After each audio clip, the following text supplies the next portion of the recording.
یہ بات کہی جاتی ہے کہ صاحب آپ ماڈرن ایجوکیشن کے خلاف ہو، آپ دیش کے بچوں کو مکھیہ دھارا سے نہیں جوڑتے ہو۔ آپ کو پوچھنا چاہیے، بلند آواز میں پوچھنا چاہیے کہ بتاؤ بھارت کو آئی آئی ٹی کس نے دیا؟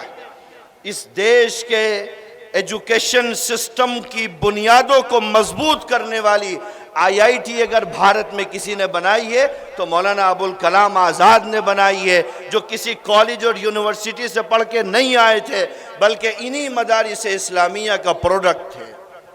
آپ پوچھئے دنیا سے،